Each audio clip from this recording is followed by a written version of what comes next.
देखिए स्टूडेंट्स, आज का हमारा जो प्रश्न है ये यूपी बोर्ड एग्ज़ाम में आ भी चुका है 2-3 बार।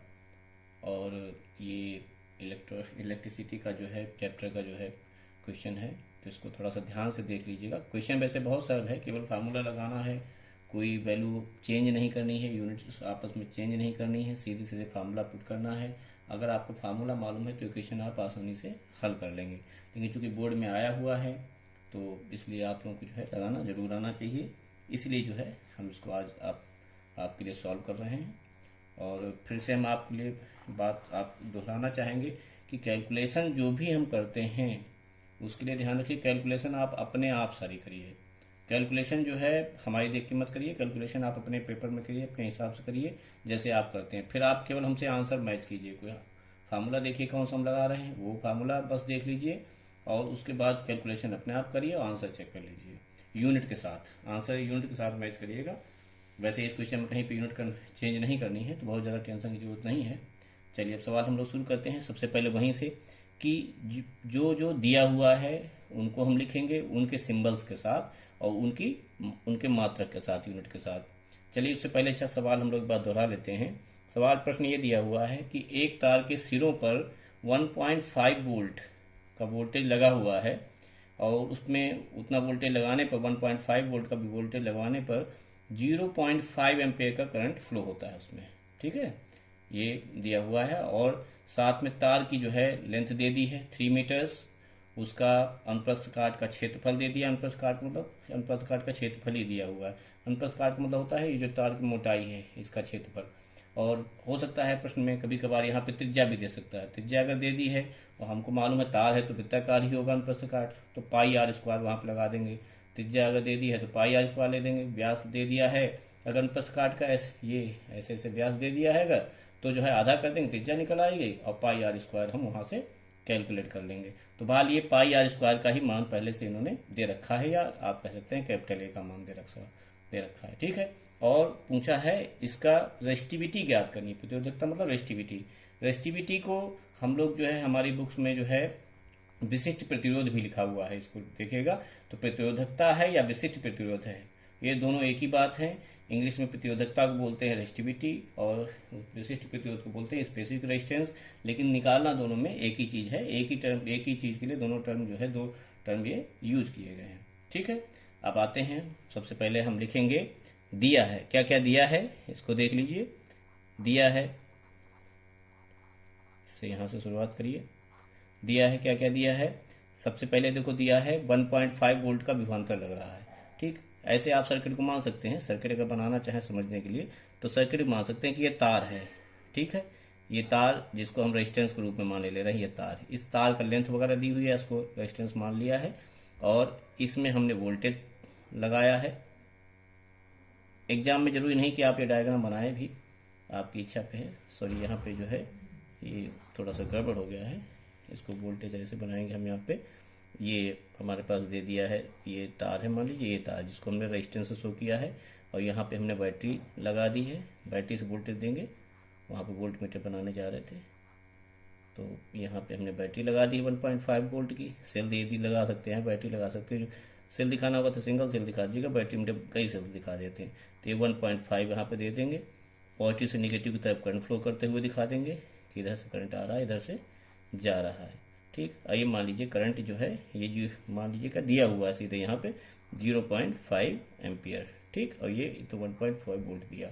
तो सबसे पहले देखिए हम यहाँ पे हम ध्यान रखेंगे कि हमको निकालना क्या है, स्पेसिफिक रेजिस्टेंस निकालना है, प्रतिरोधकता निकालनी है, यानी रो निकालना है। रो का फार्मूला हमको जो हमने पढ़ा है क्लास में, आपके क्लास में जो चलता है वो है, आपने पढ़ा है rho equal to R A upon L, जहाँ पे आर क्या है, जिस चालक का या तार का जो है आप निकाल रहे हैं विशिष्ट प्रतिरोध, और उसका जो है विशिष्ट प्रतिरोध निकाल, उसका ही प्रतिरोध है, उसके अनुप्रस्थ काट का क्षेत्रफल है, उसकी लेंथ है। तो लेंथ आप देखेंगे क्वेश्चन में दी हुई है 3 मीटर्स। ठीक है, एरिया ऑफ क्रॉस सेक्शन दिया हुआ है, अनुप्रस्थ काट दी हुई है, ये दे दिया। हमको निकालना है आर। आर कहाँ से हमको पता चलेगा, V दे दिया है, I दे दिया है, तो R equal to V upon I से ओम का लॉ जो है, ये ओम का लॉ है, ओम्स लॉ लगा के जो है हम यहाँ से आर कैलकुलेट कर लेंगे। ठीक है, तो ये हमको करना है। इसको बस ये चीज समझ, अगर आपको समझ में आ गई तो अब आगे वीडियो पॉज करके अपने आप करना स्टार्ट कर दिए। फिर समझ लीजिए, ये वाला हमको जो है विशिष्ट प्रतिरोध निकालना है। रो के लिए हमको आर चाहिए होगा, ए चाहिए होगा, एल चाहिए होगा। आर दिया है, यानी कि जो है प्रतिरोध, सॉरी, ए दिया हुआ है अनुप्रस्थ काट का क्षेत्रफल, लेंथ दी हुई है तार की 3 मीटर, और जो है हमको चाहिए पहले प्रतिरोध चाहिए होगा। तो प्रतिरोध कहाँ से निकालेंगे, आजकल टू बी अपॉन आई से, क्योंकि बी और आई दिए हुए हैं वहाँ, जहाँ जिस हिसाब से जरूरत होगी उस हिसाब से फार्मूले हम यूज करते हैं। जहाँ पे जो दिया है वो जो निकालना है वो कहाँ से कैलकुलेट कर सकते हैं, ये सारी चीज़ें फार्मूले अगर आपको याद हैं तभी आप समझ पाओगे। ठीक, उसके बाद यहाँ से आर निकाल लेंगे, आर की वैल्यू यहाँ पे उठा के पुट कर दीजिएगा, रो निकल आएगा। बस यही काम हमको करना है। अब यहाँ पे आप वीडियो पॉज कर दीजिए और अपने आप कैलकुलेट कीजिए। ठीक है, बाहर हम कैलकुलेशन कर रहे हैं, जिसको कैलकुलेशन नहीं समझ में आए वो अपने आप देख सकता है। ठीक है, तो हमको सबसे पहले लिखेंगे दिया है पे क्या दिया है, विभवांतर। ज़्यादा डिटेल में जरूरत नहीं है, बस सिंबॉलिक फॉर्म में लिख दीजिएगा। जो विभवांतर में प्रभावित किया उसको V से रिप्रेजेंट करते हैं, तो 1.5 वोल्ट हो गया। ठीक, धारा, प्रवाहित धारा, तो धारा हमारे पास हो गई I, ये 0.5 एम्पियर दे दिया है। ठीक है, ये एम्पियर लिख दीजिए, क्योंकि वहाँ पे आप आगे चल के क्या पहले जहाँ और लिखेंगे, इसलिए कंफ्यूजन ना हो जाए, तो यहाँ पे एएमपी पूरा लिख दिया है। वैसे एम्पियर के लिए ये पर्याप्त है। ठीक है, और उसके बाद जो है तार की लंबाई, तार दिया है या चालक दिया है, जो भी वर्ड लिखा होगा उस वर्ड को यूज करेंगे। यहाँ पे चालक भी हो सकता है लिखा हो, या प्रतिरोधक तार लिखा हो, तो जो वर्ड यूज किया गया वहीं पे हम यहाँ पे वर्ड यूज करेंगे। तार लिखा है तो हम केवल तार यूज करेंगे। तार की लंबाई, इसको हम एल से रिप्रेजेंट कर रहे हैं, तो ये हो गया 3 मीटर। ठीक है, और उसके बाद जो है अनुप्रस्थ काट की क्षेत्रफल, तार का अनुप्रस्थ काट,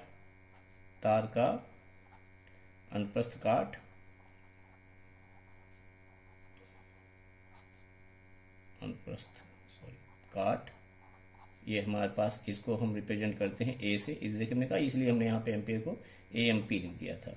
ये दे दिया है 6 × 10⁻⁶ मीटर स्क्वायर। फिर ध्यान रखिएगा, एग्जाम में अगर यूनिट कुछ और दी हुई है तो पहले आप यूनिट्स आपस में कन्वर्ट कीजिए। जैसे मान लीजिए लेंथ जो है वहाँ पे सेंटीमीटर में दे दी है, ये मीटर स्क्वायर में ही दे रखा है, तो पहले सेंटीमीटर को मीटर में कन्वर्ट कर लीजिएगा। या ये सेंटीमीटर स्क्वायर में दे दिया है, इसको मीटर में दे रखा है, तो इस सेंटीमीटर स्क्वायर को पहले मीटर स्क्वायर में कन्वर्ट कर लीजिएगा, या इस मीटर को ही सेंटीमीटर में कन्वर्ट कर लीजिएगा। यूनिट्स आपकी एक टाइप में ही होनी चाहिए और उस हिसाब से फिर आंसर आएगा। ये ध्यान रखिएगा, ये सेंटीमीटर में दिया हुआ है, तो जो रो का मात्रक आएगा वो आएगा ओम सेंटीमीटर, और सेंटीमीटर में आप लिख रहे हैं दोनों यूनिट। और अगर दोनों मीटर में है तो जो रो का मात्रक आएगा यानी प्रतिरोधकता का मात्रा आएगा वो ओम मीटर आएगा। तो ध्यान रखना है, इसकी इन दोनों की यूनिट एक जैसी होनी चाहिए। मतलब अगर ये मीटर स्क्वायर है तो ये भी मीटर में हो, ये सेंटीमीटर स्क्वायर में है अगर एरिया, तो ये भी सेंटीमीटर में लेंथ होनी चाहिए। और अगर ये सेंटीमीटर में दोनों चीजें ले रहे हैं तो जो रो निकल के आएगा यानी प्रतिरोधकता आपकी जो निकल के आएगी वो ओम सेंटीमीटर निकल के आएगी। अगर ये दोनों मीटर में ले रहे हैं तो प्रतिरोधकता आपकी ओम मीटर निकल के आएगी। इसको थोड़ा सा ध्यान रखिएगा। इस हिसाब से यहाँ पे वोल्टेज और करंट का भी ध्यान रखिएगा। अगर आपका करंट एम्पियर में दिया हुआ है, करंट अगर एम्पियर में दिया है, वोल्टेज वोल्ट में दिया है, तभी आपका रेजिस्टेंस ओम में आएगा। अगर धारा कहीं पे मिली एम्पियर में अगर दे दी है तो पहले उसको एम्पियर में चेंज कर लीजिएगा। ठीक है, तो मिली एम्पियर दिया है या माइक्रो एम्पियर दिया है, अगर धारा दे दी है तो उसको पहले एम्पियर में कन्वर्ट कर लीजिएगा। अभी हम लास्ट में वो भी कन्वर्जन एक बार आप दिखा देंगे, वो सिंपल है। तो सबसे पहले जो है यहाँ पे हम जो हमको फार्मूला चाहिए है उसके लिए अप्लाई कर देते हैं। डायरेक्ट हम फार्मूला से भी यूज कर सकते हैं, जैसे हमको मालूम है प्रतिरोधक पहले जो ज्ञात करना है वो लिख लिया है, तो वो भी दिया में ही आप क्वेश्चन मार्क के साथ दे सकते हो प्रतिरोधकता, और उसको हम रिप्रेजेंट कर रहे हैं रो से। ठीक, और ये हमको ज्ञात करना है। ठीक है, अब आगे जो है हल शुरू करते हैं। तो हमको मालूम है, तो हम जानते हैं या हमें पता है, कुछ भी आप ज्ञात है ऐसे करके कुछ बात लिख सकते हैं आप। हमें ज्ञात है, क्या ज्ञात है कि जो रो बराबर होता है वो होता है आर और A/L। अब ये क्या काम ये कर सकते हैं कि आर को चाहे आप अलग से कैलकुलेट कर लें, फिर उसमें आके इस इक्वेशन को नंबर 1 मान के फिर आर को इसमें पुट करें, एक तरीका तो ये हो सकता है। दूसरा तरीका ये हो सकता है कि आर की ही वैल्यू जो हम फार्मूले के रूप में हमको मालूम यानी ओम्स लॉ है वो यहीं पे सीधे अप्लाई कर दें, यानी R = V/I। यहीं पे लिख दें, और ये A अपॉन एल लिखा ही हुआ है, तो ये समझना यहाँ पे लिख देंगे, चूंकि ओम के नियम से, ओम के नियम से क्या है, R equal to V upon I. ठीक है, तो ये जो है ओम का नियम है, ध्यान रखिएगा इसको। तो ऐसे भी कर सकते हैं, जैसे भी आप कैलकुलेशन हम फिर से बता रहे हैं, कैलकुलेशन पूरी तरीके से आपके हाथ में है। आप जैसे आपको इजी तरीका लगता है, जैसे भी सही लगता है वैसे आप कर लीजिए। बस फार्मूले ध्यान रखने, फार्मूले कौन कौन से अप्लाई होने हैं और आंसर कितना आना है। ठीक है, सबसे पहले ध्यान रखिए, जब हम सबसे पहली बार वैल्यू पुट करेंगे, चाहे जब गिवन है उस समय, चाहे मात्रक का ध्यान रखिए, मात्रक सही से लिख लीजिए, और या फिर जब वैल्यू में इसमें वैल्यू पुट कर रहे हैं उस समय मात्रक। तो अगर ये चीज जैसे आप नहीं लिखना चाहते, मान लीजिए आपके पास एग्जाम में टाइम कम है, तो दिया हुआ मत लिखिए, सीधे यहाँ से सूट करिए और ये दिखा दीजिए ये चीजें हैं कि रो क्या है, आर क्या है, ए क्या है, वैल्यू यहाँ पे पुट करिए, और जब वैल्यू पुट करिए तब उनके साथ मात्रक लिखिए, पहली बार में, हर बार नहीं, पूरे कैलकुलेशन में नहीं, पहली बार जब वैल्यू पुट करेंगे तब आपको मात्रक लिखना है, और अंत में जब आंसर का आएगा तब मात्रक लिख देना। अगर आपके पास टाइम कम है, टाइम है तो ये दिया हुआ बाकायदा लिख दीजिए, तो आपको जो है यहाँ पे जब वैल्यू पुट करेंगे तो अब मात्रक लिखने की जरूरत नहीं है बार बार। ठीक है, तो v का मान हो गया। मतलब यह है कि टीचर जो कॉपी चेक कर रहा है वो क्लियर होना चाहिए कि आपको मालूम है कि इसका मात्रक यही चीज है, इसी जगह वैल्यू आपने सही से रखी है कि नहीं रखी है, आपको उनके बारे में जानकारी है कि नहीं है, बस टीचर ये चेक करना चाहता है।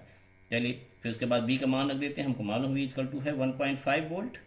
ठीक, और I का मान हमको मालूम है, ये दिया हुआ है 0.5 एम्पियर।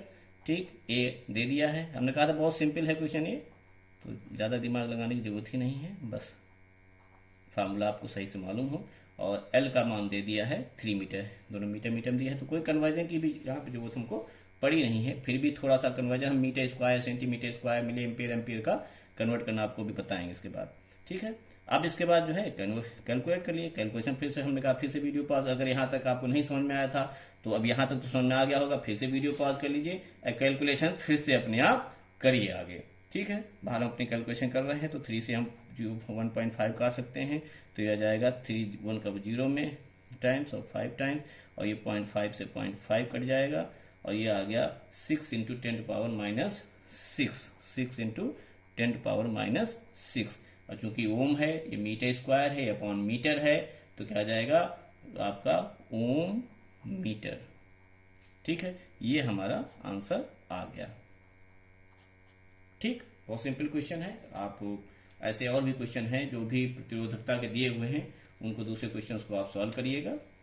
तो अब आके देखिए, अब हम जो बात हमने की थी कि मात्रा कैसे मीटर स्क्वायर मीटर कैसे कन्वर्ट करेंगे आपस में, उसको फिर से देख लीजिए। क्लास में वैसे हम बता चुके हैं कई बार, लेकिन फिर भी यहाँ पर ध्यान से सुन लीजिए कि जैसे मान लीजिए अगर जो है मीटर स्क्वायर दिया हुआ है, मान लीजिए दिया हुआ है मीटर स्क्वायर, और हमको इसको सेंटीमीटर स्क्वायर में बदलना है, तो हमको ये ध्यान रखिए, मीटर को तो मालूम है, हमको मालूम है कि 1 मीटर बराबर होता है 100 सेंटीमीटर। क्या होता है? 100 सेंटीमीटर, ये हमको मालूम है पहले से ही। ये अगर नहीं मालूम है तो ये चीज याद कर लीजिए, ये भी हम क्लास में लिखवा चुके हैं, मिली सेंटी डेसी मीटर, मीटर की जगह पे लीटर भी हो सकता है अगर धारिता है, या ग्राम भी हो सकता है अगर द्रव्यमान की बात की जा रही है, लंबाई है तो मीटर रखेंगे, और डेका, हेक्टो, किलोमीटर। इसके लिए हम अलग से भी वीडियो बना देंगे, लेकिन यहाँ पे थोड़ा सा देख लीजिए कि कैसे कन्वर्ट होगा। अब देखिए, जैसे मान लीजिए हमको मीटर में सेंटीमीटर, मीटर को सेंटीमीटर में कन्वर्ट करना है, तो मीटर से सेंटीमीटर में जाना है, तो कितने स्टेप जा रहे हैं, कहाँ जा रहे हैं, ऊपर जा रहे हैं, तो जीरो कहाँ बढ़ेंगे, ऊपर, यानी जो कितने जो ऊपर स्टेप जा रहे हैं, 1 2, तो 2 जीरो ऊपर बढ़ गए, तो 1 का हो गया 100, तो इसलिए इस हिसाब से उसको जो है लिखते हैं। चलिए फिर आगे देखते हैं, आप पहले इसको देख लेते हैं, उसके लिए अलग से वीडियो बनाएंगे फिर डिटेल में। अब यहाँ देख लीजिए 1 मीटर, अब चूंकि स्क्वायर करना है तो हम दोनों तरफ इसको क्या कर देंगे, स्क्वायर कर देंगे, इधर स्क्वायर कर दिया और इधर भी स्क्वायर कर दिया। कैसे स्क्वायर या क्यूब को चेंज करते हैं, जैसे मान लीजिए आयतन वाला दे रखा होगा, घन का दे रखा होगा, तो क्यूब दिया होगा कि मीटर क्यूब को सेंटीमीटर क्यूब में कैसे बदलेंगे, तो दोनों तरफ क्या करेंगे, घन करेंगे। वर्ग क्षेत्रफल वाला दे दिया है तो मीटर स्क्वायर दिया होगा, तो ऐसे इसको जो है कन्वर्ट करेंगे। अब ये मीटर स्क्वायर हो गया तो 1 ये आ गया, ठीक, 1 का स्क्वायर हो गया 1, 1 का स्क्वायर 1, और मीटर स्क्वायर मीटर स्क्वायर, 100 का स्क्वायर हमको मालूम है 10 ये हो गया 10,000, और ये सेंटीमीटर स्क्वायर। यानी कि अगर मीटर स्क्वायर को कहीं सेंटीमीटर स्क्वायर में कन्वर्ट करना होगा तो 1 मीटर स्क्वायर में 10,000 सेंटीमीटर स्क्वायर हो जाएंगे। और अगर सेंटीमीटर इसी को उल्टा काम करना कि यानी 1 सेंटीमीटर स्क्वायर में कितना मीटर स्क्वायर आ जाएंगे, तो ये 1 का अपॉन में आ जाएगा, 1/10,000 हो जाएगा और ये मीटर स्क्वायर ही रहेगा। तो ये कन्वर्ट कर लीजिए या ऐसे, तो जिस हिसाब से कन्वर्ट करने को होगा तो वहां पे हम देख लेंगे। ऐसे ही अभी हमने जो एम्पियर वाली बात की थी, जैसे मान लीजिए मिली एम्पियर में दे दिया है, तो एक मिली एम्पियर को अगर एम्पियर में कन्वर्ट करना है तो मिली का मतलब क्या हो गया, देखिए मिली से आइए, मिली से कहाँ जाना है, एम्पियर में, यानी अगर एम्पियर होगा तो यहाँ एम्पियर मान लेंगे। जैसे मान लीजिए एम्पियर है तो एम्पियर, मिली से 1 2 3, 3 जीरो नीचे, 3 स्टेप नीचे आ रहे ना, 1 2 3, 3 स्टेप नीचे, तो 3 जीरो नीचे, 1 2 3 बन तो लिखना पड़ेगा वरना नंबर कैसे बनेगा, और 1 जो ऊपर लिखा था इसको लिख देंगे। तो कितना हो गया, 10⁻³ एम्पियर। तो यानी 1 मिली एम्पियर बराबर हो गया आपका 10⁻³ एम्पियर। माइक्रो दे दिया हो, माइक्रो का मतलब होता है 10⁻⁶, वो यहाँ पे नहीं दिया हुआ है, फिर माइक्रो का मतलब ध्यान रखिए, तो 10⁻⁶ एम्पियर। तो ये कैलकुलेशन में आपके काम आएगा अगर जो है कोई डाटा कन्वर्ट करना है किसी एक दूसरे में, तो ये चीज़ को थोड़ा सा ध्यान रखेंगे। ठीक है, हमारा न्यूमेरिकल पूरा हो चुका है। Thank you, that's all for today.